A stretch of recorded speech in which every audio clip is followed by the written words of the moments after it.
खुलुमबाय फरायसाफोर आरो लोगोफोर फिन खेबसेबाव नोंसोर बयखौबो आंनि बे भिडिअ'आव बरायनाय जाबाय। दायो नोंसोर स्क्रिनाव मोनसे कुइसन पेपार नुनो मोन्दों जायखौ आङो दाख्लैबावसो उदालगुरि डिस्ट्रिक्टजों खुंजानाय HSLC प्रि फाइनाल एग्जामिनेसननिफ्राय लानाय जादों आरो बेयो जाबाय जोंहा जेनेरेल मेथ्सनि मोनसे कुइसन पेपार आरो बेनिनो जोङो 1निफ्राय गासै 45 जा MCQ कुइसन दङ जों बेखौ दिनै बेवहाय सल्भ खालामनो नाजागोन। आसा खालामो नोंसोर बयबो बे भिडिअखौ नायगोन आरो माबा नङा माबा सोलोंनो हागोन। थ' जोंहा फार्स्ट कुइसना जाहैबाय बेवहाय बुंदों x proportional to y थामहिनबा जों ओरैबायदि साननो हायो x आरो y आ जोंहा थोंजों स्रें रुजुथाय जुदि x नि भेलुआ 5 जायोबा y नि भेलुआ 20 जायोनो आरो अब्लानिया x नि भेलुआ 3 जायोब्ला y नि भेलुआ मा जागोन होनना सोंदों। ओरैनोलाय बे कुइसनखौ सल्भ खालामनायनि माखासे सिस्टेम बा माखासे नेमफोर दङ थेवब्लाबो आं बाङाय एसे सर्टकाटै थांनो नाजागोन जिहेथु जोंहा समनि आंखाल जाहैयो। थ' बुंदों मा x = 5 जायोब्ला y = मा जायो होनना बुंदों 20 जायो होनना बुंदों। थ' बिनि एन्सारा माबायदि जों खारगोन। थ' 5 जों मा सानजाबबा माने x नि भेलुजों मा सानजाबबा जोङो 20 मोनो। थ' 4 सानजाबबा जों 20 मोनो नंगौना नङा। 5 × 4 = जों 20 मोनो आरो बे 20 आनो जाबाय बे 20आ। दानिया नैया x नि भेलुआ जोंहा 3 दङ जों बेवहाय सानजाबनाय बायदि बेवहायबो जोङो 4 सानजाबगोन = मा जागोन 12 बे 12 आनो जाबाय नै y नि मान माने y = मा जागोन 12 जागोन। एन्सारा जाबाय जोंहा नैबे ए नाम्बारा। अके आसा खालामो नोंसोर बुजि मोनदों थेवब्लाबो माबाफोर डाउट थायोब्ला अननानै कमेन्ट खालामना हरबानो जाबाय। दानिया जोंहा 2 नाम्बार कुइसन। थ' 2 नाम्बार कुइसना जोंहा सिम्पोलखौनो होनना बुंनांगोन बुंदों जे -2/3 to the power 4 whole to the power 4 थ' माने 2/3 नि पावारा जोंहा 4 2 नि पावाराबो 4 आरो 3 नि पावाराबो 4 आरो नै माइनासाबो जोंहा पावारा 4 जानायखाय नै माइनासाबो जोंहा पावारा 4 जानायखाय खेबनै सानजाबगोन। थ' माइनासा खेबनै सानजाबबा मा जागोन जोंहा प्लास जाहैगोन आरो 2 नि पावारा 4 जायोब्ला बिनि माना जागोन जोंहा 16 जागोन थामहिनबा 2 सानजाब 2 सानजाब 2 सानजाब 2 3 सानजाब 4 4 सानजाब 8 8 सानजाब 16 थ' 2 नि भेलुआ फैगोन जोंहा 16 अके आरो नै 3 नि भेलुआबो जोंहा पावारा 4 जानाय लोगो मा जागोन 3 सानजाब 3 सानजाब 3 सानजाब 3 = 81 थ' सिङाव फैगोन 81 माने एन्सारा जागोन जोंहा +16/81 थ' बबे जागोन जोंहा एन्सारा थ' नैबे जाबाय जोंहा डि नाम्बारा एन्सारा। अके थ' आसा खालामो नोंसोर बुजि मोनदों। गाहायनि 3 नम्बर कुइसनखौ नायनो दानिया गाहायनि माबेया मोनसे बेजरा मिथिंगा अनजिमानि बर्ग थामहिनबा गाहायाव थानाय कुइसनफोरा जोंहा बर्ग अनजिमा बेबो बर्ग अनजिमा बेबो बर्ग अनजिमा बेबो सरि बेथ' बर्ग अनजिमायानो नङा थ' बेखौ जों दाननो हाखायोसै आरो बेबो जोंहा बबेबा नङा बबेबा अनजिमानि बर्ग जागोन। दा मुंसेनि न'खराव 6 फैनाय माने मा बियो बबेबा मोनसे जरा अनजिमानि बर्ग जेरैबायदि हमना ला 4 सानजाब 4 मा जायो जोंहा 16 जायो थ'निया 4 जानायखाय जरा अनजिमा जानायखाय माने जोंहा मुंसेनि न'खराव मा फैदो 16 फैदो थ' नै 6 थानायनि थाखाय बियो जोंहा जरा अनजिमानि बर्ग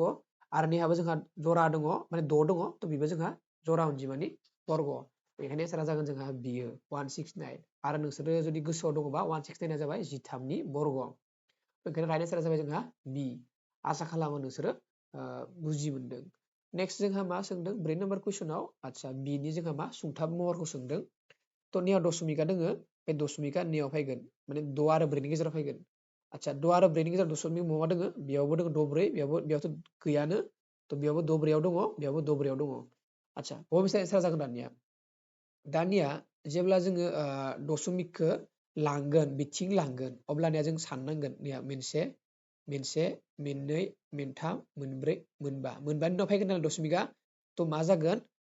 6.4 × 10 to the power -5 जागोन मोनबानि उनाव फैदों नालाय दशमिका थ' बे जागोन एन्सारा थ' बे बहा दङ 10 to the power माइनास गैया बेथ' बे नंखाला बेनिफ्राय बेबो नंखाला प्लास दङ थ' माइनास गोनां बेसे एन्सारा थ' जोंहा एन्सारा जागोन डि नाम्बारा। थ' आसा खालामो नोंसोर बुजि मोनदों। आदसा 5 नाम्बारा मा सोंदों जोबथा है रोङि जावले फिननाय दशमिक फरायनाय दङ आदसा बेनि नेमखौथ' एसे बावगारबाय आङो थेवब्लाबो ट्राइ खालामगोन हा 8 नि सानजाबगिरि बिजिरनाया मा जागोन 8 माने जोङो मा लिरनो हायो 2 × 2 × 2 आदसा 2 × 2 × 2 माने 2 to the power 3 आदसा अके जायफोर अनजिमाखौ 2 to the power m into 5 to the power n आसा आं एक्जेक्टलि सियर नङा खिन्थु 2 to the power आरो 5 to the power जागोन 2 to the power आरो 5 to the power आवसोल' लिरनो हानाय जानांगोन हा नै मोननैया सोलाय सोल' जानोबो हागौ बेलेगबो जानो हागौ हा गोसो गैला 2 आरो 5 ल' जानांगोन अके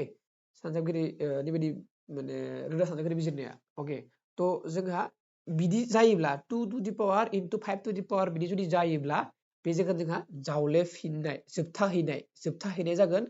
थ' जोंहा जोबथाहैयै रोङि जानांगोन जोबथाहैयै रोङि जानोबा 2 to the power m into 5 to the power n नि अनगायैबो आरो बेलेग सानजाबफाना थायोबा बे जागोन जोंहा मा जोबथाहैयै रोङि जावलेफिननाय दशमिक फरायनाय थ' बेवहाय 2 आरो 5 नि खोथाल' फैगोन थ' बि एन्सारा नङा ओमफ्राय 80 आबो नङा जोंहा 80 खौ नायनि 80 खौ जुदि जों सिफायोबा 2 जों 4 लाथिख' आरो 2 जों जोंहा 20 आखौ 2 जों जोंहा 10 आखौ 2 जों जोंहा 5 थ' नोहाय बेयावबो जोंहा 2 दोङो आरो 5 दोङो 2 आरो 5 दोङो थ' बेबो जोंहा एन्सारा नङा थ' नैखौ बाहाय जागोन बायदि नांदों हा एन्सारखौ 455 माने 455 थ' 45 माने 5 जों 5 सानजा 9 1 आरो 7 जों 1 2 नुदोंना सरि 13 अके 5 बो दंफायो 7 बो दंखायो आरो 13 बो दोङो थ' एन्सारा जागोन जोंहा बियो बेनिखायनो बिनि जाहैगोन जोंहा जोबथाहैयै रोङि जावलेफिननाय दशमिक फुवारनाय अके 6 to 5 आबो जोंहा 2 आरो 5 ल' फैगोन नायबाय थाबानो जाबाय 6 to 5 बेखौ जुदि जों 5 जों नायोबा 5 सानजाबसे 5 5 सानजाब 20 5 सानजाब 5 25 5 जों 25 आखौ 5 जों 5 ने गासिबो 5 अके थ' रोदा सानजाबगिरि बिजिरनायाव 2 आरो 5 फायबाल'सो जोंहा मा जायो जोबथाहैनाय जावलेफिननाय दशमिक फुवारनाय जायो आरो जुदि 2 आरो 5 नि अनगायैबो जुदि बेलेग फैयोबा रोदा अनजिमा फैयोबा जों बेखौ जोबथाहैयै रोङि दशमिक फुवारनाय दङ थ' नियाव नाय 5 नि अनगायै 7 आरो 13 फैदो थ' बेनिखायनो एन्सारा बि कारेक्ट अके थ' आसा खालामो नोंसोरो बुजि मोनदों बेबो जोंहा नेमा बिजाबाव दोङो नोंसोर नायना लाबानो जाबाय लेसन चेप्टार 1 आवनो दोङो खोमा हा बिनि उनाव जोंहा नेक्स्ट कुइसना जाबाय जोंहा गाहायनि बबे मोनसेया रानजोबथा अनजिमासो सोंदों रानजोबथायै अनजिमा होनना सोङाखै थ' रानजोबथायै अनजिमा होनबा रुटुबार 2 आ रानजोबथायै अनजिमा रुटुबार 5 आ रानजोबथायै अनजिमा ओमफ्राय रुटुबार 2 आबो रानजोबथायै अनजिमा आगो पाइआबो रानजोबथायै अनजिमा 5 आबो रानजोबथायै अनजिमा 6 बारो बिनि अनगायै माबा मोनसे सिफाय जागोन बियो रुट दङथ' बेयावबो प्रब्लेम दङ जाबाय थ' जोंहा रानजोबथा अनजिमा होनबा बे जागोन मानो होनबा सायाव जोंहा रुटुबार 3 दङ थ' सिङाव मा जागोन जोंहा 2 नि सिगां सिफायबा 3 रुटुबार 3 जागोन बेखौ सिफायोबा थ' बेजों दानाय थांगोन माने राननाय थांगोन 1 थागोन थ' गोजौआव 1 सिङाव 3 1/3 आ जोंहा रानजोबथा अनजिमा जायो थ' जोंहा एन्सारा जागोन जोंहा ए अके आसा खालामो नोंसोरो बुजि मोनदों बिनि उनाव जोंहा नेक्स्ट कुइसन दोङो जोंहा 7 नाम्बार पि आरो किउ आ मोननै दाजानाय रग अनजिमा जाहाथे पि इकुवेल टु अके किउ आ मुख अब्ला ए आरो बि मोननैया रोदा अनजिमा अब्ला दुसासा पि आरो किउ माने पि आरो किउनि दुसासा दिहुननो होदो थ' जोंहा पि खौ बिथ' इजिसो पि इकुवेल टु मा दोङो ए बि स्कुवेर दोङो थामहिनबा मा लिरनो हागोन ए इन्टु बि लिरनो हागोन आरो किउ इकुवेल टु मा दोङो जोंहा ए किउ बि दङ नैया ए किउ बि दङ बेनि ओंथिया मा ए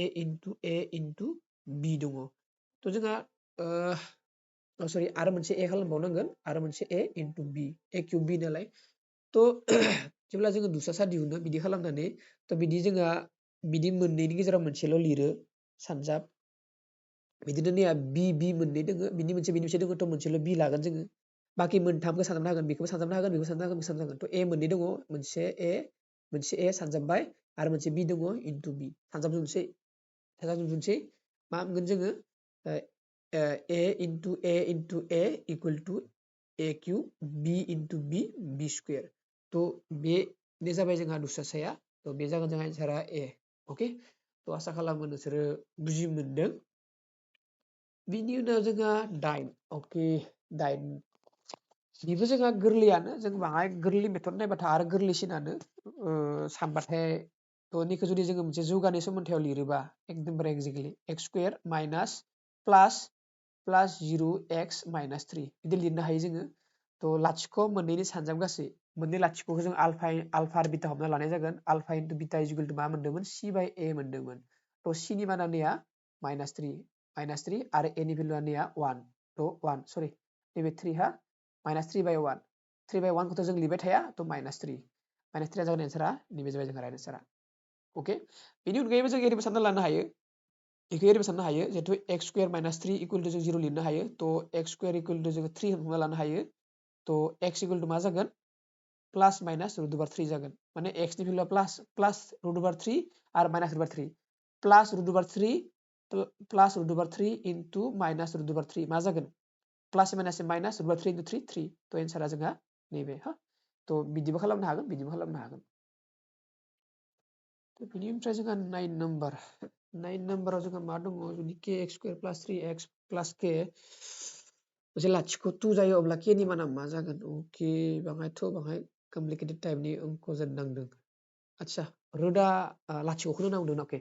मोनसे लाथिख'खौ जों आल्फा हमनोसै गुबुन मोनसे लाथिख'खौ जों बिटा हमनोसै थ' एकर्डिं टु दिस कुइसन लाथिख' इकुवेल टु आङो 2 हमना लानोसै जिहेतु जोंहा 2 दङ मोनसे लाथिख'आ अके थ' बिटानि भेलुखौ जों मिथिया थ' जोङो मा मोनदोंमोन बेखौ नायबा गम मोनगोन आदसा नैबे जोंहा आरो मोनसे लाथिख' मोननै सानजाबगासै बे मोननै लाथिख'थ' alpha into beta equal to मा मोनदोंमोन सानजाबगासैबा मा मोनदोंमोन c बाय a थ' c बाय a c आ जाबाय जोंहा k दङ आरो a आबो जोंहा k दङ थ' k बाय k दङ k बाय k जागोन k बाय k जागोन अके थ' आल्फानि माना जितु 2 ने 2 लादो ना ने आल्फानि मानखौ जितु जों 2 लादो ने 2 लादो थ' जों बेखौ मा लिरनो हायो ट्वाइस बिटा इकुवेल टु 1 ना लिरनो हायो मानो होनबा k आ k खौ रानगोन 1 थ' बिटा इकुवेल टु मा जागोन 1/2 थाबाय आल्फानि माना 2 आरो बिटानि माना मा ओंखारखो 1/2 ओंखारबाय अके ओमफ्राय जोङो आरो मेथ्स खालामनो हायो जोङो alpha plus beta equal to मा लिरनो हायो जोङो दाबावसो आगोलाव कुइसनाव मोननाय बायदि minus b by a b आ मा दोङो 3 दोङो a आ दोङो k 3 बाय k 3 बाय k थ' आल्फानि माना जोंहा 2 दोङो नेया 2 प्लास बिटानि मानखौ जों मा मोनखो नेया 1/2 इकुवेल टु माइनास 3 बाय k अके बाङाय नोजोर होबानो जाबाय ओमफ्राय डिसिमप्लाइ बेखौ जोङो सिफायबा बेखौ जों सिफायबा जों मा मोनगोन सिङाव 2 दुसासेया 2 फैगोन बेयाव जागोन 4 प्लास 1 इकुवेल टु माइनास 3 बाय k थ' सायाव जोङो 5/2 आगयथिं माइनास 3 बाय k थ' जोंहा नै 2 खौ लांबाथाय मा जागोन k खौ लांबा जागोन जोंहा 5k जागोन आरो नै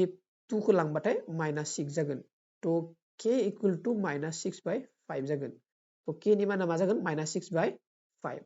6/5 नै c नाम्बारानो जोंहा राइट एन्सारा नै c नाम्बारानो राइट एन्सारा c नाम्बार होननाय लोगो लोगो नैबे अके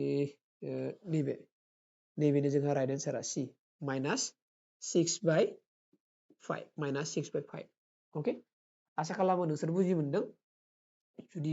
हागौआखैबा प्लेस अननानै कमेन्ट खालामना होबानो जाबाय थ' आं नैबे 10 नम्बर कुइसनखौ नायबावनोसै जुदि मोनसे बिदा गोबां राशिनि लाथिख' मोनैनि दाजाबगासै आरो सानजाबगासैया फारियै p q दाजाबगासैया जाबाय p सानजाबगासै q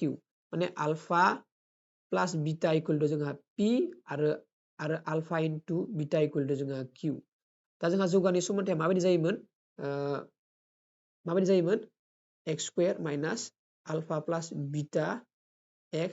plus alpha into beta equal to 0 जायोमोन थ' बेवहाय x square alpha plus beta माने p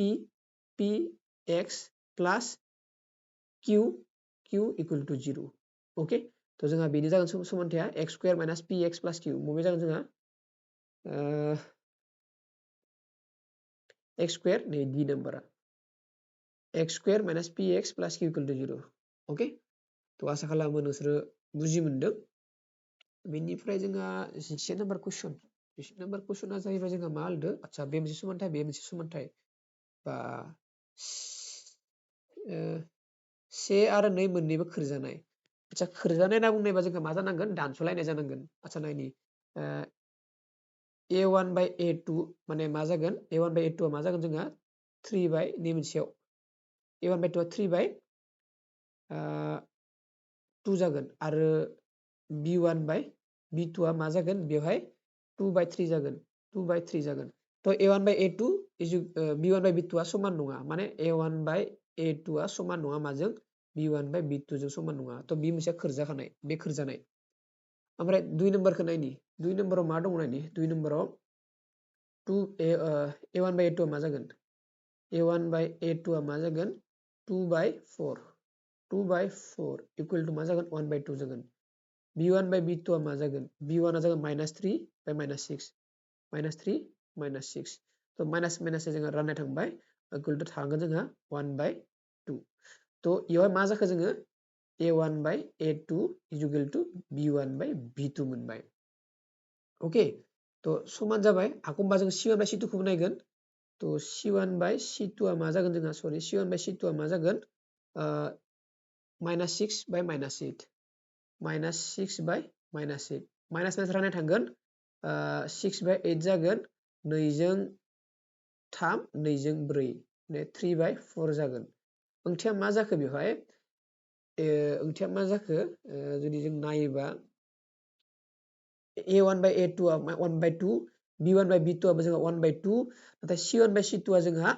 3 by 4 जाबाय थामहिनबा a1 by a2 is equal to b1 by b2 is not equal to c1 by c2 मा होनना बुंखो आङो a1 by a2 is equal to b1 by b2 is not equal to c1 by c2 जाहैबाय तो बिदि जाबा मा जायो इखो जोङो लिक होनना बुङो लिक बा जोंहा खोरजायो थामहिनबा 1 आ खोरजानाय 2 आ खोरजायो बबे मोनसे जागोन जोंहा 1 आ खोरजानाय 2 आ खोरजायो तो जोंहा एन्सारा जागोन जोंहा C ओके तो आसा खालामो नोंसोरो बुजि मोनदों बिनि उनाव जोंहा 12 नम्बर क्वेश्चन मा रादायाव ax plus by c आ c equal to 0 हांखोआरि समानथायनि सावगारिया गुदि बिन्दोनि गेजेरजों थांगोन तो बिनि एन्सारा एकदम सिम्पल c equal to 0 जायो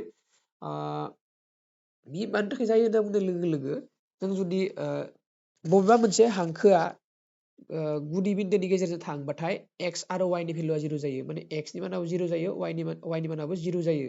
थारमाने जुदि जों 0 फज'यो जुदि 0 फज'यो अब्लानिया बे गासै बिदाबा 0 जालांगोन बेबो 0 जालांगोन माने बेफोर गासैबो 0 जालांजोबगोन तो थागोन c इक्वल टु मा जाखो 0 तो c नि भेलुआ मा जानांगोन 0 जानो नांगोन ओके तो आसा खालामो नोंसोरो बुजि मोनदों 13 नम्बराव मा लिरदों आच्छा नैबे मोनसे समानथाय हांखोआरि समानथाय जराया मोनसेल' मावफुंथाय थागोन मोनसेल' मावफुंथाय थानाय माने मा बे मोनसे समानथाय आरो बे मोनसे समानथायहा मोनसेल' मावफुंथाय थागोन जुदि मा जायो a1 by a2 आ समान जाया माजों b1 by b2 जों समान जाया तो a1 नि भेलुआ मा दङ a1 नि भेलुआ दङ जोंहानिया 4 आरो a2 नि भेलुआ दङ जोंहा 2 बेयो समान नङा माजों b1 by b2 जों b1 नि भेलुआ दङ p आरो b2 नि भेलुआ दङ जोंहा 2 ओके तो सिफायबा मा जागोन 2 into 4 8 आखयथिं 2 into p twice p equal to 8 by 2 equal to p that means मा जाना दङ इक्वल नङाथाय नट इक्वल दे बियो तो इखो इथिं बियो नैया रानगोन 8 खो 4 तो 4 is not equal to p तो p नि माना 4 जायाबा p नि माना 4 जायाबा नैबे p नि माना 4 जायाबा बे मोननैया मा जागोन मोनसेल' मावफुंथाय थागोन ओके तो आसा खालामो नोंसोर बुजि मोनदों बेनिफ्राय जोंहा 14 नम्बर कुइसनाव जोंहा गाहायनि माबे जौगानाय समानथाय नङा आच्छा जौगानाय समानथाय नङा तो इयावहाय मा जागोन नैबे जोंहा a minus b whole square फर्मुलायाव दङ तो बेनिफ्राय x square फैगोन बे x square निफ्राय आच्छा बे x square निफ्राय बे x square थालांगोन बेनिफ्राय जोंहा x square फैगोन तो बे जौगानाय समानथाय नंगौ बे जोंहा जौगानाय समानथाय नंगौ नङासो सोंदों गाहायनि बबे नङा सोंदों बे जौगानाय समानथाय नंगौ तो बेखौ बे राइट आन्सार नङा बेनिफ्राय बेयावबो जोङो मा लिरगोन x into twice x मा नुगोन जोंहा twice x square बेनिफ्राय नै x square थांनाय लोगो लोगो माइनास जाहैगोन नालाय बेयावबो जोंहा twice x square निफ्राय x square थांबा x square थाहैगोन तो बेबो जोंहा जौगानाय समानथाय नंगौ खिन्थु बेबो जोंहा एन्सारा नङा दायो बेनिफ्राय इयाव नायबा जों मा नुगोन इखौबो सिफायबा जोंहा मा जागोन x क्यूब ओंखारगोन बिथिंबो x क्यूब दङ बे 0 जालांगोन ओमफ्राय x plus 2 क्यूब नि फर्मुलाया मा जागोन जिमाखिनि गोसोआव दङ आहा x cube plus 3x square 2 plus 3x 2 square तो नै x square थागोन नालाय तो बेबो जोंहा जौगानाय समानथायानो नंगौ तो जोङो जौगानाय समानथाय नङाखौसो नांगो बेबो जोंहा एन्सारा नङा एन्सारा जागोन जोंहा बिनो होमबा तो नायलाय x into x x square जागोन आरो बिथिंबो x into x x square जागोन बिथिंनि x square खौ नै समानसिनि बिथिं लांबा माइनास जालांगोन तो प्लास माइनास 0 जालांगोन माने x square बिदाबा गैया जालांगोन तो जोंहा बिनो जागोन मा जौगानाय बिदाब नङा तो राइट आन्सारा जोंहा बी ओके बिनि उनाव जोङो 15 नम्बर कुइसन मा रादायाव x square plus px plus q equal to 0 समानथायनि रोदा मोननैया समान आरो नंगुबै जागोन। रोदा मोननैया समान आरो नंगुबै। जिखिजाया मोनसे जौगानि समानथायनि रोदा मोननैया समान आरो नंगुबै जानाय रादाया जाबाय जोंहा मा b square minus 4ac equal to 0 जाबाय दा। थ' बेवहाय b आ जोंहा p दोङो, b आ जों मा दोङो p दोङो। बेवहाय जोंहा p आनो गैया बोरोबो। थ' b नि मानखौ p फज'वाखै, b नि मानखौ b खौनो दोनदो, b स्क्वायर थाबाय माइनास 4 a नि माना दोङो जोंहा 1, a नि माना दोङो 1 to 1 आरो c नि माना दोङो जोंहा q थामहिनबा मा जागोन b square minus 4q equal to 0 थ' इखौ लांबा मा जागोन b square equal to 4q। एन्सारा जागोन जोंहा b स्क्वायर मा होनो b square equal to 4q, b square equal to 4q, b square 4q। एन्सारा जागोन नैबे। Okay D number. आसा खालामो नोंसोरो बुजि मोनदों। बिनि उनाव 6 नाम्बार कुइसन। मोनसे जौगानि समानथायनि मोनसे रोदाया 3 आरो रोदा मोननैनि दाजाबगासेया लाथिख' जायोब्ला थ' बेवहाय रोदा होनना फैबाय, रोदानि जायगायाव जुदि लाथिख' सोदोबखौ बाहायनायबा बांसिन मोजां जागोन बायदि मोनदों आङो। अके थ' मोनसे लाथिख'खौ हमना लाबाय आं, मोनसे लाथिख'आ 3 आरो मोनसेया आरो लाथिख' मोननैनि दाजाबगासेया 0। हमना ला लाथिख' मोननैया जाबाय आलफा आरो बिटा। थ' आलफानि माना जाबाय जोंहा 3 कुइसन बायदिबा नैया। थ' जों मा मोनबोदोंमोन, मा अके मा सोंदोंलै समानथाया मा जागोन। अके आरो बेनि बायदियानो 0आ जाबाय जोंहा ULFA plus beta equal to 0 होनना बुंदों। थ' 0 जायोब्ला मा जागोन, जिहेतु आलफानि माना जोंहा 3 प्लास बिटा इक्वल टु 0 थ' beta equal to -3। Okay beta equal to जोंहा -3। आच्छा आलफानि माना +3 आरो बिटानि माना -3। ओके थ' इन्टारेस्टिं कुइसना मा जाहैबाय, alpha into beta equal to मा जागोन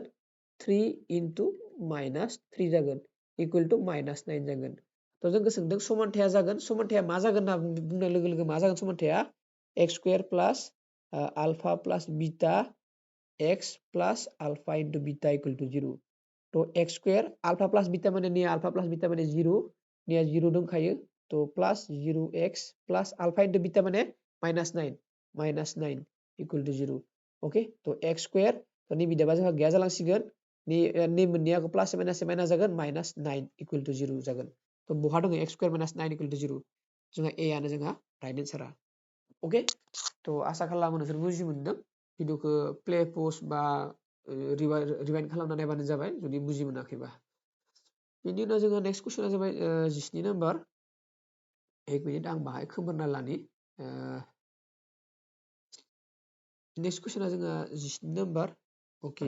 मोनसे एपि होदो, बे एपिनि 30थि बिदाबा मा जागोन होनना सोंदों। अके थ'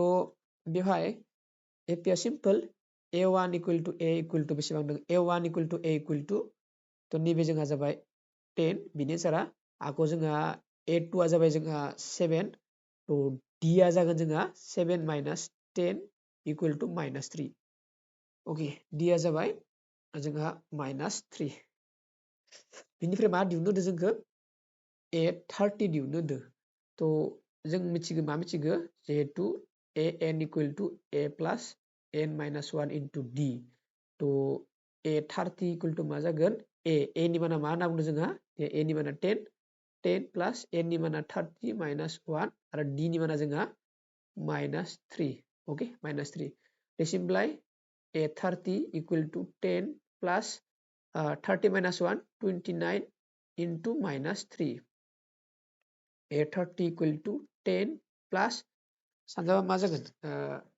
प्लास माइनास माइनास जागोन एक्चुअली -3 इन्टु 9 27 नि 7 आखाइ 2 3 इन्टु 2 6 6 7 8 87। थ' a30 इक्वल टु मा जागोन 10 निफ्राय -87 बा -77 थ' जोंहा ए नाम्बारानो राइट एन्सारा। अके थ' आसा खालामो नोंसोर बुजि मोनदों। बिनि उनाव जोंहा दङ आरो मोनसे जोंहा एपिनिनो मोनसे कुइसन बाव। थ' बेवहाय जोंहा गिबि बिदाब। अके 1 मिनिट थ' जों बाहाय खोमोरना लाबावनि बेनि थाखायबो। अके थ' 1 मिनिट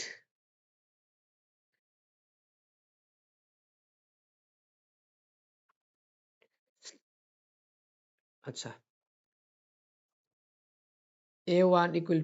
to मा दोङो जोंहा नैया 2 दङ A2 equal to जोंहा A दोङो आरो A3 equal to जोंहा दोङो 26 तो बिनिफ्रायनो फैगोन एन्सारा A3 माने जों मा लिरनो हायो A plus twice D लिरनो हायो A3 माने नै A3 नि जायगायाव जोङो नै A3 नि जायगायाव जोङो निखौ लिरनो हायो okay equal to 26 okay A नि भेलुआ दोङो जोंहा 2 plus 2 into D equal to 26 तो इखौ जुदि सल्भ खालामोबा मा जागोन नै 2 खौ जुदि जोङो लाङोबा मा जागोन इथिं twice D equal to 26 minus 2 जागोन equal to मा जागोन 24 जागोन that means मा लिरनो हायो आङो twice D equal to 24 होनना लिरनो हायो तो D equal to 2 आरो बावगोन 12 जागोन D नि माना जाबाय जोंहा 12 D नि माना जाबाय जोंहा 12 ओके तो माखौ दिहुननांगौ आङो बेखौ दिहुननांगौ A2 माने जाबाय जोंहा एक्चुअली A2 माने जाबाय जोंहा A plus B नैबे A जों D दाजाबबानो जोङो A2 खौ मोनो तो A नि भेलुआ जोंहा बेसेबां A नि भेलुआ जाबाय जोंहा निया 2 आखो D नि भेलुआ जाबाय जोंहा 12 निया 12 तो 12 plus 2 14 तो A2 नि भेलुआ बेसेबां जागोन जोंहा 14 तो नै A2 नि भेलुआ जागोन जोंहा 14 बे एन्सारा जोंहा ओके तो आसा खालामो बुजि मोनदों आं खोमोरफिनबाय आं जागाफोरखौ एसे नांगौ जायो सल्भ खालामनो थाखाय नोंसोरो प्रब्लेम जायोबा रिवाइन्ड आरो फरवार्ड खालामना नायबानो जाबाय नेक्स्ट जोंहा ओके आरो मोनसे एपिनि कुइसन फैदो बे एपिनि गिबि एन बिदाफोरजों दाजाबगासै गिबि एन बिदाफोरजों दाजाबगासै ओके बेहाय नैबे ए ओके नैबे ए माने A1 नैबे जाबाय A2 A1 equal to A equal to जोंहा मा दङ रुट ओभार 2 दङ ओमफ्राय A2 equal to जोंहा रुट ओभार 8 ओके तो जोंहा A2 minus A1 खालामोबा जों मा मोनगोन root over 8 minus root over 2 मोनगोन बिनि जोंहा D जागोन एक्चुअली इखौ जों सिफायबा रुट ओभार 8 खौ सिफायबा जों मा मोनगोन जोङो 2 रुट ओभार 2 मोनगोन माइनास रुट ओभार 2 ओके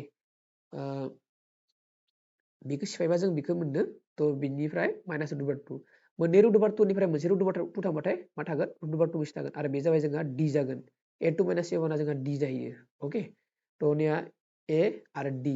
जोंखौ मा दिहुननो होदो साम अफ गिबि n बिदाफोरनि जोंखौ दिहुननो होदो SN दिहुननो होदो SN equal to n by 2 SN equal to n by 2 जोंहा फर्मुला बिदि आरो ओमफ्राय twice A plus n minus 1 into D okay तो n नि भेलुखौथ' जों मोनाखै n दङ n by 2 twice A नि भेलुआ जाबाय जोंहा निया root over 2 plus n minus 1 आरो D नि भेलुआबो जोंहा निया रुट ओभार 2 ओके तो is equal to n by 2 okay इखौ सानजाबबा 2 रुट ओभार 2 खौनो मोनगोन plus root 2 into n 2 root over sorry एक मिनिट भुल जाबाय हा रुट 2 into नै रुट 2 into n नैबे जोंहा प्लास जागोन root over 2 n root over 2 n minus root over 2 जागोन okay equal to n by 2 मोननै मोननै 2 रुट 2 निफ्राय मोनसे रुट 2 थांबा मोनसे रुट 2 थालांगोन माने रुट 2 मोनसे थांगोन root 2 plus root 2 n n आ सानजाबनासो दोङो दे तो बेखौ नायबा जों मा मोनगोन इज इक्वल टू n by 2 आच्छा बेनि सिङावनो जोङो रुट 2 कमन लाबावनो हागोन तो 1 प्लस n थागोन ओके ओके तो नै रुटखौ जों बाहेरायाव लाना फैनो हासिगोन दायो बेखौ बाहेरायाव लाना फैबा मा जागोन रुट 2 n दो सानजाबगोन आरो सिङाव जोंहा 2 जागोन ओमफ्राय 1 प्लस n जागोन ओमफ्राय गोजौनि रुट 2 खौ जोङो खोमोरनांगोन आच्छा बेयाव माबाफोरनिफ्राय मा दङ तो आच्छा 1 by 2 तो गैया तो आरो सिफायनांगोन बिदिबा हा तो बिनिफ्राय नैबे 2 माने इयाव जे जोङो दायो 2 नुदों बे 2 नि जायगायावबो जों मा लिरनो हायो रुट 2 into रुट 2 लिरनो हायो तो गोजौआव मा दङ जोंहा रुट 2 दङ आरो n दङ ओके आरो इथिं 1 प्लस n जागोन तो नै रुट 2 जों नै रुट 2 रानबाय से थांबाय एक मिनिट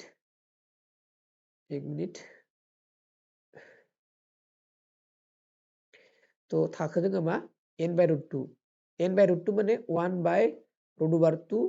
n 1 plus n आरो b दङ जोंहा मायाव 1 मिनिट b दङ जोंहा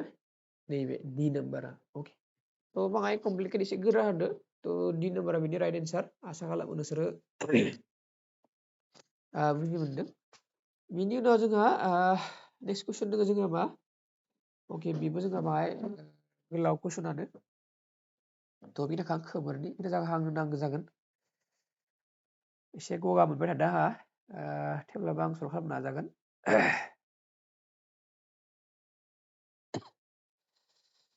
आচ্ছা एबिसिया मोनसे आखान्थि 3 ओके एबिसिया जोंहा मोनसे आखान्थि 3 हमना ला ए बि सि डिया बि सि नि नैबे डि नैबे इ निया डि इ आ बि सि नि लिंक होनना बुंदों निया डि इ आ बि सि नि डि इ आ बि सि नि लिंक जाना दङ ओके थ' बिदि जायोब्ला जोंहा मोनसे थियरम दङ मोनसे थार ओंथि दङ बिदि जायोब्ला मा जायो जों बयबो मिथिखायो जायफोर फरायबाय थादों AD by DB माने आं लिरनो नागिरदों AD by DB आ समान जायो माजों AE by EC जों AE by EC जों समान जायो थ' बेवहाय भेलुफोर होनाय दङ मा मा भेलु दङ जोंहा AD दङ निया AD 1.5 AD निया जाबाय 1.5 आरो BD निया 3 नैबे 3 दङ आरो AE निया दङ 1 थ' EC खौ दिहुननांगौ EC खौ दिहुननांगौ थ' नोंसोरो एबा गम मोनखासिगोन दायो सानैखौ जों 15 खौ लिरबाय थ' 15 लिरबा सिङाव 30 जाहैगोन ओमफ्राय इथिं 1 दङ आरो इथिं EC दङ बेखौ सल्भ खालामबा जों मोनगोन मा बिथिं सानजाबगोन बियो बिथिं सानजाबगोन थ' EC इकुवेल टु जागोन जोंहा 30 by 15 थ' EC इकुवेल टु जागोन 15 30 खौ रानबाथाय 2 ओके थ' 2 आ जागोन जोंहा राइट एन्सार थ' जोंहा नै B आ जाबाय जोंहा राइट एन्सार ओके बिनि उनाव जोङो 21 ना 21 ओके 21 आवबो जोंहा मोनसे कुइसन दङ 21 आव मा बुंदों जोंहा आচ্ছা 21 आव जोंहा आखान्थि 3 मोननै दोङो बे मोनसे आखान्थि 3 A B C आरो मोनसे आखान्थि 3 D E F ओके बेयाव मा बुंदों आচ্ছা बेयाव जोंहा बुंदों मा ओके AB नै AB आ नै DE जों रुजुथाय खालामदों बे रुजुथाय मानो समान जायो होनना बुंदों नै BC नै BC आरो ओमफ्राय EF थामहिनबा नैनि रुजुथाया नैनि रुजुथायजों समान जायो अब्ला नै खनाजों समान जानांगोन थ' नैखौ मा होनना बुंदों जोङो नै खनाखौ जोङो एंगेल B होनना बुंगोन एंगेल B होनना बुंगोन नै खनाखौ आरो नै खनाखौ एंगेल E होनना बुंगोन angle B equal to angle E angle B equal to angle E आচ্ছা एन्सारा जाबाय जोंहा नैबे ओके नैबे जागोन जोंहा एन्सारा D नाम्बारा ओके बेनि अनगायैबो आरो चान्स दङ मा नैबेजों आरो नैबेजोंनि रुजुथाया जुदि समान जायोबा बा सेरें रुजुथाय जायोबा नैबेबो नैजों सेरें रुजुथाय जायो अब्लानिया बाहाय केसा बाहाय बारा जायो नैबेबो नैजों समान जायो नैबेबो नैजों समान जायो थ' बिदि नायनांगोन जोङो ए नैबे D निखौ बाहाय चान्स दं एन्सारा थ' बाहाय थाल लाबानो जाबाय ओमफ्राय कुइसन नाम्बार 22 दासो ओमफ्राय बड'सा कुइसन दंबावो आচ্ছা कुइसन नाम्बार 22 ओके बारा गोरा कुइसन नङा बियो गोरलै कुइसन मोनसे खनाथि आखान्थि 3 होनना बुंदों हमना ला बे खनाथि आखान्थि 3 ए गोसोबानो ABC होनो हाया नङा C आ 90 डिग्री होनना बुंदों नैबे C मोजां आखिबावनि थ' ओके नैबे A नैबे जोंहा C नैबे B C आ 90 डिग्री ओके 90 डिग्री थ' आरो AC इकुवेल टु 6 नैबे 6 होनना बुंदों आरो बुंदों गोरोबनि आखान्थि 3 गोरोबनि आखान्थि 3 बा नै आखान्थिजों समान आंहा नुनायाव आखान्थिया मोजां जायाखैबाबो नैबे 6 बा बेबो 6 सेन्टिमिटार कुइसन बायदिब्ला खिन्थु आखिनाय मोजां जायाखै बेबो 6 बेबो 6 अब्ला AB आ मा जागोन पाइथागरासनि फर्मुला बायदि मा जागोन AB स्क्वायर इकुवेल टु मा लिरनो हायो जोङो बेखौ इकुवेल टु 6 स्क्वायर प्लास 6 स्क्वायर बेनि स्क्वायर ओके थ' AB स्क्वायर इकुवेल टु मा लिरनो हायो इथि जोङो 36 प्लास 36 इकुवेल टु जों बेखौ मा लिरनो हायो AB square equal to 2 into 36 लिरनो हायो ओके थ' AB इकुवेल टु मा जागोन रुट ओभार थांगोन 2 into 36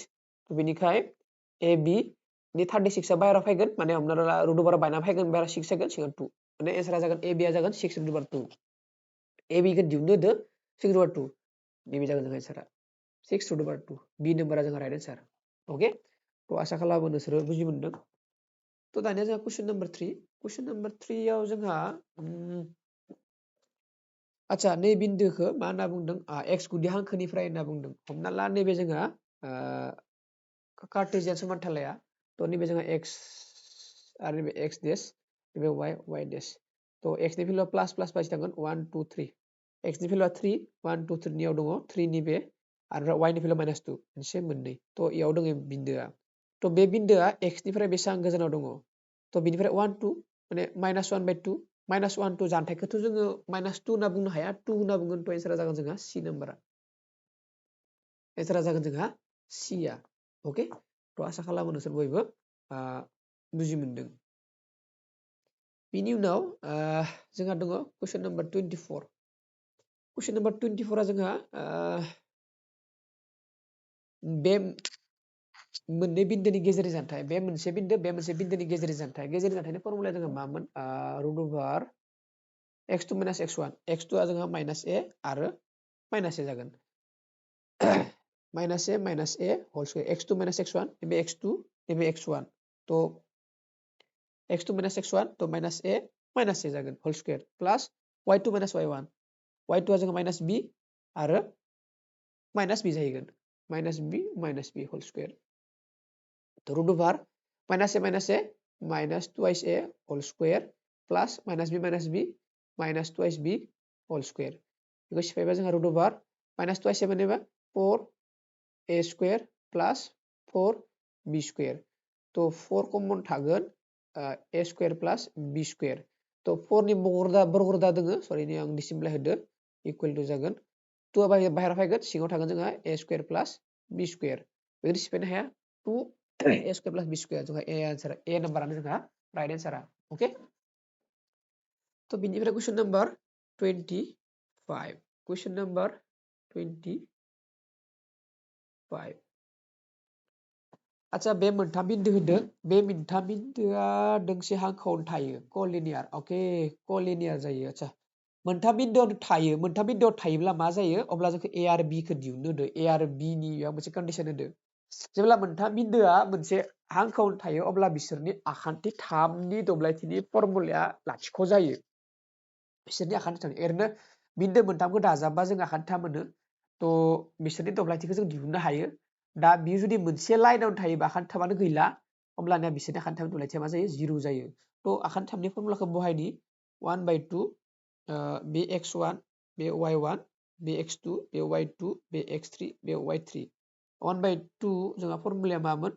x1 माने जोंहा 1 y2 - y1 माने 0 - b 0 - b अके बेनिफ्राय प्लास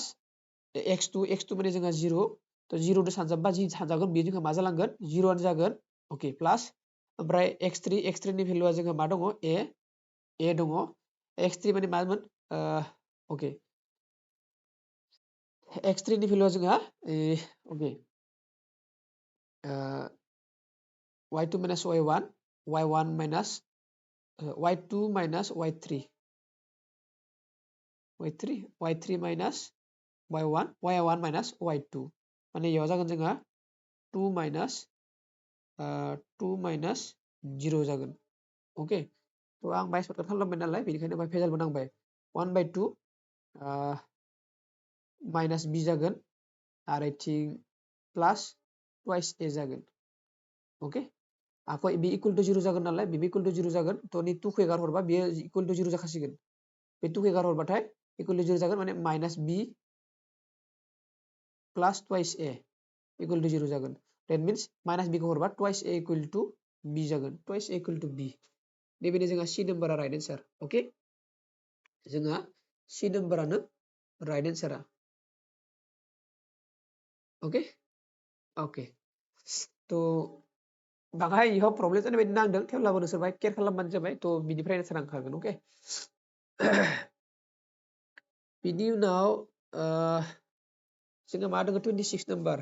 बे मोननै बिन्दो दाजाबना मोननाय हांखोखौ y गुदि हांखोआव बाहागो खालामनाय रुजुथाया मा जागोन आच्छा m is to n खौ दिहुननो होदो एबा m1 is to m2 खौ जोंखौ दिहुननो होदों नोंसोर जि सानो बा जि फोरोंदों नोंसोरखौ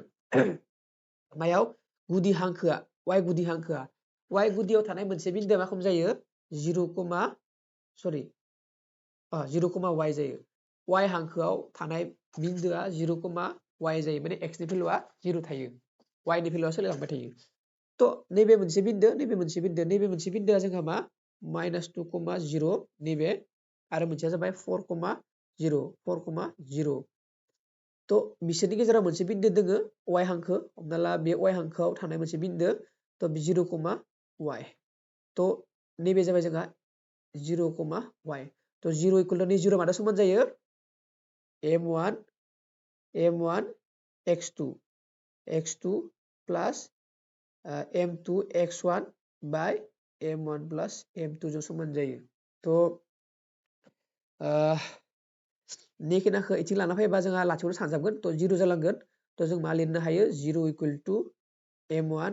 x2 प्लास m2 x1 थ' 0 = m1 आ जोंहा मा दङ बेवहाय m1 थागोन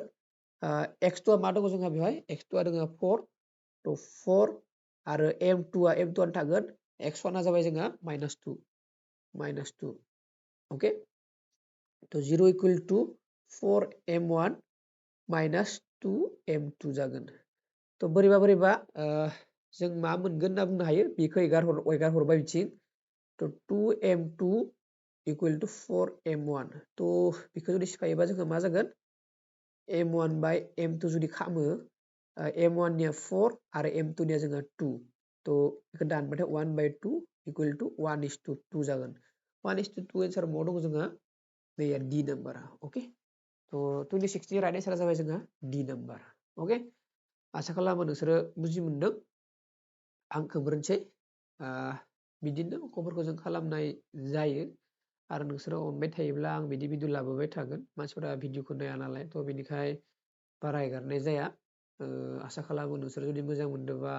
साबस्क्राइब खालामबानो जाबाय भिडिअफोरखौ नायबानो जाबाय कमेन्ट हरबाय थाबानो जाबाय आं भिडिअ बानायनो नाजागोन भिडिअ 27 आदसा आं बाहाय फर्मुलाखौ बावबाय आदसा बे सिम्पोलखौनो खालामनो नाजानोसै आङो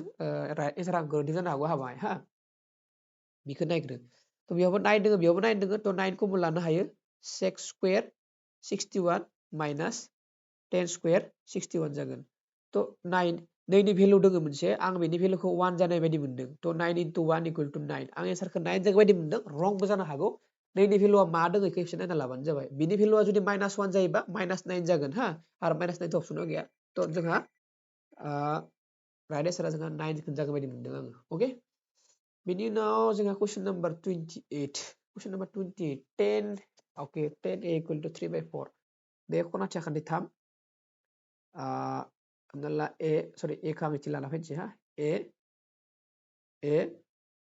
BC जिथु ए दङ एखौ इथिं लाना फैदो आरो 10 बा जोंहा मा जायो थोंगोर हासा जायो थ' बेवहाय जोंहा थोंगोरा जाबाय 3 आरो बे जाबाय 4 हासा थ' माखौ दिहुननो होदो cos A खौ दिहुननो होदो अके बिनि सिगाङावनो जों बेखौ दिहुनना लाग्रोनांगोन थ' बेखौ जुदि जों x हमोब्ला मा जागोन पाइथागरासनि फर्मुला बाहाय x² = 3² + 4² जागोन थ' x² = 3² 9 आरो 4² जोंहा 16 अके थ' x² = 25 जागोन नामा थ' दिसिमप्लाय x = जोंहा मा जागोन 5 जागोन x = जोंहा 5 जागोन थ' नैबे जाबाय जोंहा 5 अके थ' जोंहा cos दिहुननो होदो cos A दिहुननो होदो cos A = हासा बाय लावखान्थि बायदि मोनदों आङो cos A बा हासा बाय लावखान्थि 4/5 थ' एन्सारा जागोन जोंहा D नाम्बारनि 4/5 अके cos A = हासा बाय लावखान्थि बायदि मोनदों आङो लावखान्थिनो हासासोमोन खिन्थु हासा बाय लावखान्थि बायदि मोनदों थ' आङो जुदि हासा बाय लावखान्थि जायोबा एन्सारा जागोन जोंहा D हा cosनि माना आरो जुदि cosआ जोङो लावखान्थि बाय हासाबा 5/4 जागोन नैबे जागोन एन्सारा अके थ' आंनि बायदिबा एन्सारा नैबे जागोन हासा बाय लावखान्थि कुइसन नाम्बार 28 नि राइट एन्सारा जोंहा D अके बेनिफ्राय sin 2a = 2 sin A बिनि एन्सारा जोंहा बे लाथिख' जागोन मानो होनबा a नि जायगायाव जुदि लाथिख' फज'योबा लाथिख' × 2 लाथिख' जालायसिगोन sin 0 डिग्री जागोन sin 0 डिग्रीनि माना जोंहा 0 जाहैबाय आरो बिथिंबो जोंहा a नि जायगायाव जुदि sin 0 डिग्री होयोबा sin 0 डिग्रीनि भेलुआ जोंहा 0 0 into 2 0 आनो तो एन्सारा जागोन जोंहा बियो ओके आरो कुइसन नम्बर 30 कुइसन नम्बर 30 खौ एसे गोरोन्थि जानाय बायदि मोनदों आङो बेयाव स्क्वायर थागोन बायदि मोनदों आरो बेयाव स्क्वायर थायोब्ला जोंहा एन्सारा जागोन बियो ओके माने आं गथ'फोरखौ खालामना होनाय गोसोआव दङ थ' बेनि एन्सारा जागोन नैबे बोरै स्क्वायर जाबासो जागोन बायदि मोनदों आङो थ' 2 10 30 ओके 2 10 30 माने जाबाय जोंहा रुट ओभार 3 मोन ना ओके रुट ओभार नङा 10 30 माने 1 बाय रुट ओभार 3 आरो 1 माइनास 1 बाय रुट ओभार 3 स्क्वायर दोङो थ' स्क्वायर जागोन थ' गोजौआव जोंहा 2 बाय रुट ओभार 3 आरो सिंनिया मा जागोन जोंहा सिंनिया जागोन जोंहा 1 माइनास 1 बाय 3 थ' गोजौनिया जागोन जोंहा 2 बाय रुट ओभार 3 आरो सिंनिया जागोन जोंहा 3 माइनास 1 ओमफ्राय जोंहा मा जागोन equal to 2 by root over 3 आरो सिंनिया जागोन 2 बाय 3 थ' इखौ सिफायबा जोंहा जागोन 2 बाय रुट ओभार 3 इनटु 3 बाय 2 थ' केन्सेल थांगोन सिङाव जोङो मोनगोन मा रुट ओभार 3 2 सरि रुट ओभार 3 गोजौआव 3 सिङाव रुट ओभार 3 सायाव 3 सिङाव रुट ओभार 3 गालांनो हाया थ' इनटु रुट ओभार 3 खालामगोन स' सायावबो रुट ओभार 3 सानजाबनांगोन अब्लानिया मा जासिगोन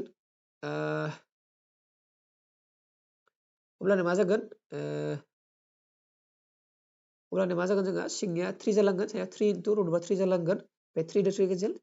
रुट 3 जागोन रुट 3 जाबाय जोंहा 10 60 डिग्री थ' एन्सारा जाबाय जोंहा सी नाम्बार ओके बिनि उनाव कुइसन number 31 question number 31 x equal to a cos theta y equal to b cos theta x y आच्छा नै x खौ नै y खौ सानजाबबानो जाबाय थ' मा जागोन a cos theta okay x into y equal to मा जागोन a cos theta into b sec theta जागोन थ' basically a into b a b जागोन cos theta माने जोंहा 1 by sec theta आरो इथिं जोंहा sec theta दंखायो नैनि माना जाबाय जोंहा बियो ओके आरो sec theta दंखायो sec theta रानबाथाय से थांबाय से into से equal to ab एन्सारा जाबाय जोंहा a ओके आच्छा गाहायनि बबे बुंथिया थार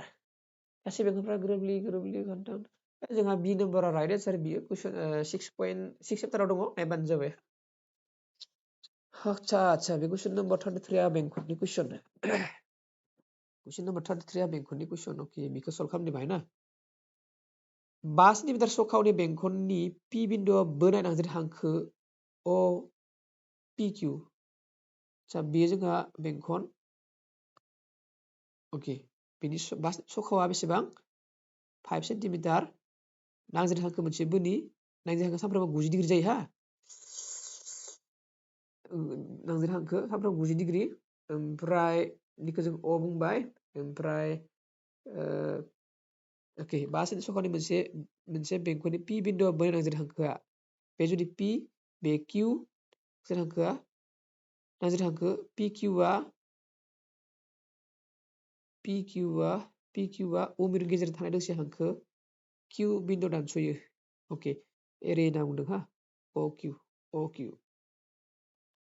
थ' बे 5 सेन्टिमिटार ओमफ्राय अ किउ इकुवेल टु जोंहा दङ बेसेबां 12 सेन्टिमिटार थ' पि किउनिखौ दिहुननांगो थ' बेयाव पाइथागरासनि फर्मुला बाहायबानो जाबाय पाइथागरासनि फर्मुला बाहायबा नैबे 90 डिग्री थ' बे लावखान्थि जागोन बियो थ' 12 स्क्वायरनिखौ x हमना ला 12 स्क्वायर इज इकुवेल टु मा जागोन 5 स्क्वायर प्लास x स्क्वायर जागोन थ' 12 नि स्क्वायरा जोंहा 144 5 स्क्वायरा जोंहा 25 प्लास x स्क्वायर ओके थ' 25 खौ लाना फैबा जोंहा मा जागोन जोंहा 25 लाना फैबाथाय माइनास जागोन थ' 14 निफ्राय 5 थांबाथाय 9 14 निफ्राय थांबाथाय 9 13 3 थागोन 3 निफ्राय 2 थांबाथाय 1 इकुवेल टु x स्क्वायर जागोन थ' x स्क्वायरखौ एगारहरनाय लोगो लोगो root over 119 equal to x जाहैगोन थ' एन्सारा जाबाय रुट ओभार 119 एन्सारा डि नाम्बार अके थ' आसा खालामो नोंसोरो बुजि मोनदों बिनि उनाव जोंहा कुइसन दङ जुदि उ बिन्दु गोनां बेंखननि ओके एक मिनिट जुदि उ बिन्दु बेंखननि मोनसे बेंखननि टिपि आरो टिकिउ दोङो नांजाबनाय हांखोआ आच्छा टिपि आरो टुकिउ टिपि आच्छा बेयो हमना ला मोनसे बेंखन बे जाबाय मिरु बे जाबाय नांजाबनाय बिन्दो पि बे जाबाय किउ बे थ' बिनिफ्राय जोंहा बायजो बिन्दो बे जाबाय टि बे दोङो नांज्रिद हांखो आरो बे जोंहा सखाव तो नै खनाया 90 डिग्री जायो नै खनाया 90 डिग्री जायो आरो नै खनाया जोंहा बेसेबां होनना बुंदों 110 POQ 110 तो नै खनाया 90 डिग्री नै खनाया 90 डिग्री जायो हा नांज्रिद हांखोआ सखावजों बायनाय खनाया सामफ्राम 90 डिग्री तो नैबे 90 डिग्री नैबे 110 नैबे 90 डिग्री आरो नैखौ दिहुननांगौ तो आखान्थि ब्रैनि इसिं खनाफोरखौ दाजाबबा जों बेसेबां मोनो 360 मोनो तो जों बेबायदि लिरनो हायो इखौ जों x हमना लालाय तो 90 110 90x तो 90 plus 90 plus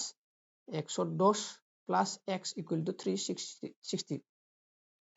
90 90 जोंहा 180 180 plus 110 बेसेबां जागोन 290 नङा 90 90 180 180 आरो बेनिफ्राय 110 290 okay 290 290 plus x equal to 360 तो x equal to मा जागोन 360 माइनास निखौ लांनांगोन 290 तो 360 निफ्राय 290 बा बेसेबां थागोन 70 राइट आन्सार तो नैबे जाबाय जोंहा बि राइट आन्सार ओके ने x equal to 70 जागोन आरोखि 70 डिग्री जागोन आरोखि ओमफ्राय मोनसे बेंखननि मिरुनिफ्राय 5 सेन्टिमिटार गोजानाव थानाय मोनसे बिन्दो ए नि गोलावा 4 सेन्टिमिटार सखावा जागोन ओके आरोबाव जोंहा मोनसे बेंखन मिरु बिनि सखाखौ जों होआखै मोनसे बेंखननि मिरुनिफ्राय बेसेबां गोजानाव दोङो 5 सेन्टिमिटार गोजानाव थानाय मोनसे बिन्दो ए निफ्राय निखौ हमना लाबाय ए नैबे 5 सेन्टिमिटार आरो बिनि गोलावा नांज्रिद बिन्दोआ नैबे गोलावा जोंहा 4 सेन्टिमिटार तो सामफ्रोमबो नांज्रिद बिन्दोआ 90 डिग्री जागोन हा सखावजों 90 डिग्रीखौ सोलायबाय तो नैबे 4 नैबे 5 नैबे 4 नैबे 5 एरे बोना लानाङा भुल जागोन एन्सारा हा बे 5 बे 4 निथि 90 डिग्री जाथारनांखागोन तो निखौ जों x नि x खौनो दिहुननो होदो सखाखौ दिहुननो होदो तो बेयाव पाइथागोरासनि फर्मुला बाहायगोन नैबे 5 स्क्वायर लाव खान्थिनि स्क्वायरा मा जागोन x स्क्वायर प्लस 4 स्क्वायर नि समान जागोन 5 स्क्वायरा तो 25 एक मिनिट तो 5 स्क्वायरा जोंहा 25 बेनिफ्राय x स्क्वायरनि भेलुआ जोंहा x स्क्वायर थागोन आरो 4 स्क्वायरा जोंहा 16 तो बिखौ लाना फैबा माइनास जाफैगोन तो 25 निफ्राय 16 माइनास थांबा 9 थांगोन x स्क्वायर तो x स्क्वायर माने 3 square equal to x square जागोन तो x नि भेलुआ जोंहा मा जागोन 3 जागोन ओके x नि भेलुआ जागोन जोंहा 3 सखआ जागोन जोंहा 3 सानगुनि दोंना गैया नैबे एन्सारा ओके इनिफ्राय जुदि मोनसे बेंखननि सोरगिदिं सिमा आरो दब्लायथिया अनजिमायारि समान अब्ला बेंखननि सखआ जागोन बे गोरलै एक्चुअली मोनसे बेंखन होनना बुंदों आरो बे बेंखननि सोरगिदिं सिमा आरो बेनिफ्राय दब्लायथिया समान होनना बुंदों मोनसे बेंखननि सोरगिदिं सिमानि फर्मुलाया जाबाय जोंहा 2 पाइ r आरो दब्लायथिया जाबाय जोंहा पाइ r स्क्वायर बे मोननैया समान होनना बुंदों तो बिथिं मोनसे r दोङो बिथिंबो मोनसे r दानगोन माने मोनसे r थालांगोन ओके हमनो हादोंना मोनसे r थालांगोन बिथिं पाइ दोङो बिथिं पाइ दोङो दानलांबाय बिथिं r बे 2 जों समान माने सखावा जोंहा मा जागोन 2 जागोन ओके 2 2 नैबे जोंहा बे नाम्बारा ओके इनफ्राय 37 मोनसे बेंखननि मिरुआव खना डिग्री आच्छा नैबे जोंहा मोनसे बेंखन बेयावहाय मोननै सखावा बेसेबां डिग्री खालामदों 1 डिग्री खालामदों आंथ' गोदोरखौ नाखिथारबाय 1 डिग्री खालामदों अब्लानिया जोंहा बिनि बेंक खोन्दोनि दब्लायथिया बेसेबां जागोन होनना सोंदों आरो दब्लायथिया बेसेबां जागोन सोंदों बे दब्लायथिनि दिहुननाय फर्मुलाया मामोन थीटा बाय 360 इनटु पाइ r स्क्वायरमोन थीटानि माना बेसेबां दायो 1 होनना बुंदों तो 1 बा पाइ r स्क्वायरा बिदि सानजाबगोन माने पाइ r स्क्वायर बाय 360 जागोन तो एन्सारा जागोन जोंहा नैबे डी नाम्बारा ओके बेनिफ्राय 38 आव जोंहा 6 नाम्बार 6 सेन्टिमिटार आखान्थिनि गोलाव मोनसे बर्ग बोनो हानाय मोनसे बेंखननि दब्लायथिया मा जागोन 6 सेन्टिमिटार आखान्थि हमना ला बेयो जोंहा मोनसे बर्ग आरो बिनि आखान्थिया बेसेबां 6 सेन्टिमिटार तो जों जुदि बेवहाय मोनसे बेंखन आखियोबा नैबे जाबाय बेंखननि खाव तो नैबे जाबाय बेंखननि मिरु नैबे जाबाय जोंहा सखाव बेसेबां जागोन बे 6 नि आधा 3 जागोन बियो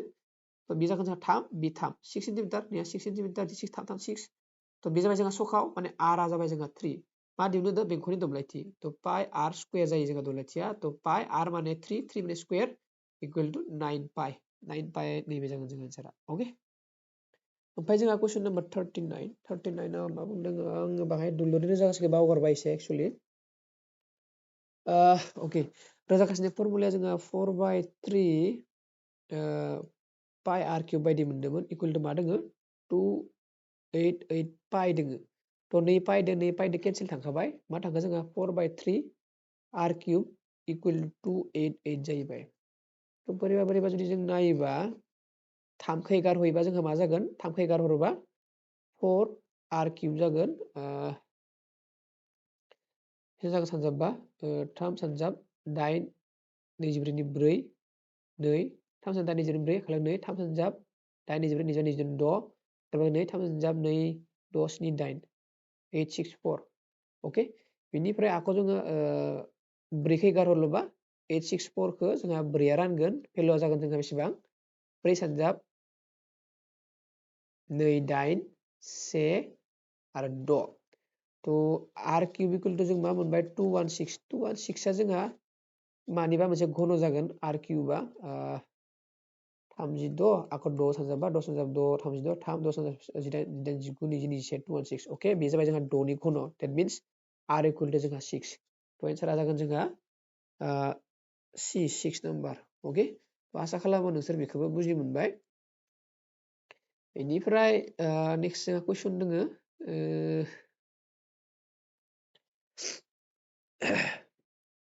40 नम्बर कुइसन बे 40 नम्बर कुइसनाव जोंहा मा दङ अके मोनसे घनकनि रोजागासिनि मोननै घनकनि रोजागासिनि रुजुथाया 64 हमना ला बे मोनसे घनक बे मोनसे घनकनि रोजागासिया बेसेबां 64 आरो मोनसे घनक आं बाहाय फिसाखै आखिदो मानो होनबा बिनि रोजागासिया जोंहा 27 बिनिया 64 बिनिया 27 आচ্ছা नैनि फर्मुलाया मा जागोन जोंहा a क्यूब इकुवेल टु 64 जागोन थ' a cube equal to 4 cube जागोन that means a equal to 4 आरो बिनिया मा जागोन a क्यूब इकुवेल टु 27 जागोन माने a क्यूब माने जोंहा घनकनि रोजागासिया जाबाय आखान्थि क्यूब थारमाने ओमफ्राय 1 मिनिट ओमफ्राय a cube equal to 3 cube जागोन थ' a इकुवेल टु 3 जागोन बेनि थाखाय बे मोनसे घनकनि थाखाय बेनिफ्राय मा दिहुनदो रेशियो अफ सरफेस एरिया बेखौ मा जागोन 6a स्क्वायर जागोन थ' 6a नि माना जोंहा 4 स्क्वायर इकुवेल टु मा जागोन 16 आচ্ছা 16 सानजाब 6 3 नि 6 आखलनिफ्राय 3 16 नि 6 आखला 3 10 सानजाब 10 नि 8 10 नि 8 9 96 बे जागोन जोंहा 96 अके आरो बिनिया मा जागोन 6a स्क्वायर जागोन बिनियाबो थ' 6a नि माना जोंहा 3 स्क्वायर थ' 9 into 654 थ' बेवहायबो गोदोरा गोजौआव फिसा गाहायाव थ' गोदोरा जोंहा 96 फिसाया जोंहा सिङाव 54 बेखौ जोङो रानबाथाय 2 जों 4 8 2 जों 2 6 अके ओमफ्राय 2 जों 1 3 1 3 एन्सारा बाहाय फुल ओंखारनाय बायदि जायो माथो आচ্ছা एन्साराथ' 3 थ' गैयानो 6a स्क्वायर अके आं खेबसे नायबावनि 96 2 जों आচ্ছা नैबेनो फुलनाय बायदि मोनदों आङो नैबे 7 जागोन बे जागोन 7 14 आচ্ছা ओमफ्राय 3 जों 9 ओमफ्राय 3 जों 1 6 16/9 16/9 नै D नम्बर एन्सारा अके 16/9 बे D नम्बरा राइट एन्सारा बेनिफ्राय जोंहा कुइसन नम्बर 41 अके कुइसन नम्बर 41 आচ্ছা बेयाव जोंहा मोनसे मा होनगोन बेखौ खारिफोर होदो बे खारिफोराव बयनिख्रुइबो रिपिट जानाय खारिया माबे बेनो जाबाय जोंहा गेजेरखां थ' नैया बार रिपिट जाबाय थादो थ' नैया बार रिपिट जाबाय थादो थ' जोंहा एन्सारा जागोन जोंहा गेजेरखाङा 2 अके बबेबा मोनसे खारियाव रिपिट जाबाय थानाय खारियानो जाबाय जोंहा मा गेजेरखां जाहैयो आচ্ছা बिनि मा दिहुननो होदो गेजेरथिया 10 बेखिनि अनजिमानि गेजेरथिया 10 एक्सट्रिमखौ दिहुननो होदो मोनसे मोननै मोनथाम मोनब्रै मोनबा खैथा मोनबा गोसोआव लाखि मोनबा थ' सिम्पल x नि मोनसे x आ प्लास x प्लास 3 x प्लास 3 प्लास x प्लास 6 x प्लास 6 प्लास x प्लास 9 x प्लास 9 ओके प्लास x प्लास 12 x प्लास 12 बाय 5 5 मोना मोनसे मोननै मोनथाम मोनब्रै मोनबा 5 x मोनसे मोननै मोनथाम मोनब्रै मोनबा दैट मिन्स मा लिरनो हागोन जोङो गोजौआव 5x ओमफ्राय 3 6 9 9 9 18 18 आरो 2 जों 20 30 गोजौआव प्लास 30 सिङाव 5 इक्वल टू नैबे 10 बेयो 10 दङ ना इक्वल टू 10 बेनिफ्राय 5x प्लस 30 इक्वल टू 5 खौ गारहरबा 50 बेनिफ्राय नै 30 खौ लांबाथाय माइनास जागोन थ' 5x इक्वल टू 20 आरो x इक्वल टू जोंहा 4 20 रानिगोन x इक्वल टू 4 थ' एन्सारा जाबाय जोंहा ए अके बेनिफ्राय बिनि उनाव जोंहा which of the following is the probability of an event गाहायनि बबेया मोनसे जाथायनि जाथावना जानो हागौ जाथावनाया जिखिजाया जाथायनि जाथावनाया जोंहा मा जायो जाथावनाया सानफ्रोमबो एक मिनिट P of E जाथावनाया सानफ्रोमबो लाथिख'निख्रुइ गिदिर एबा समान आरो सेनिख्रुइ उन्दै एबा समान थ' निखौ नाय थ' नैया 3खौ रानबाथाय मा जागोन 1.5 ओंखारखागोन अके आरो नैबे माइनास गोनां थ' बेयाव माइनास गोनां भेलु गैखाया थ' बेबो नङा 2/3 3 रानबाथाय 1 पॉइंट सामथिं थांगोन थ' पॉइंट सामथिंआ लाथिख' आरो सेनि गेजेराव दङ आरो 1.5 आ 1 निख्रुइ गिदिर थ' बेबो नङा थ' राइट एन्सारा जाबाय जोंहा C अके गरसे दाइसखौ गारहरनाया 4 मोननाय जाथावना थ' दाइस मोनसेयाव लुदुगुथि मोनसेयाव 4आ मोनसेल' दङ आरो गासै बिखुङा जोंहा 6 दङ बेखायनो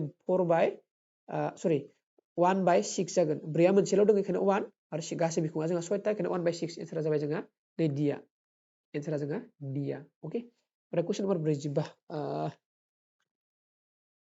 बिनि गेजेराव गासै बेसेबां अनजिमा दङ बेयो सिम्पल एक्चुअलि बे बाङाय टेक्निकेल कुइसन जाहैयो बिदि मोननै अनजिमानि गेजेराव थानाय अनजिमाखौ दिहुनोब्ला जों मा खालामनांगोन 18 स्क्वायर एक मिनिट आं मोनसे खोथा बुंनि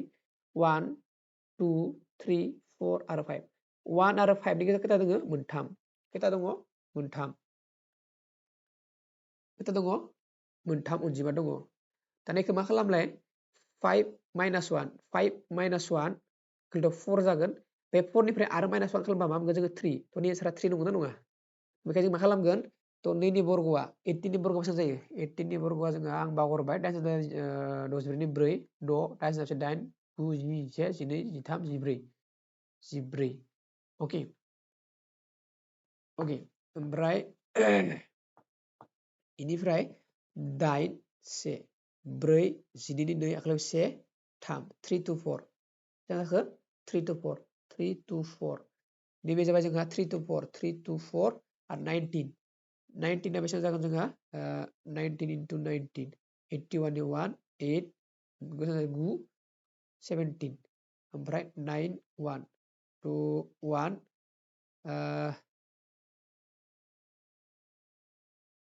6 आखाइखौ 1 3 3 6 1 थ' बिनिफ्राय दानख'गोन 3 6 1 3 2 5 11 5 थांबाथाय 6 ओमफ्राय 5 निफ्राय 2 थांबाथाय 3 36 निफ्राय 1 दानख'गोन 35 एन्सारा अके थ' जोंहा गासै 45 MCQ कुइसनखौ आं दिनै सल्भ खालामना होबाय आसा खालामो माबा नङा मोनसे सोलोंनो हादों आसा खालामो मोजां मोनोब्ला नोंसोरो भिडिअखौ लाइक खालामगोन आरो चेनेलखौ साबस्क्राइब खालामगोन लोगोफोरनोबो शेयार खालामगोन आरो जुदि बिदि भिडिअ लानो फैनांगौबा आङो लाबोगोन आंनि आखायाव माखासे कुइसन दङ पेपार दङ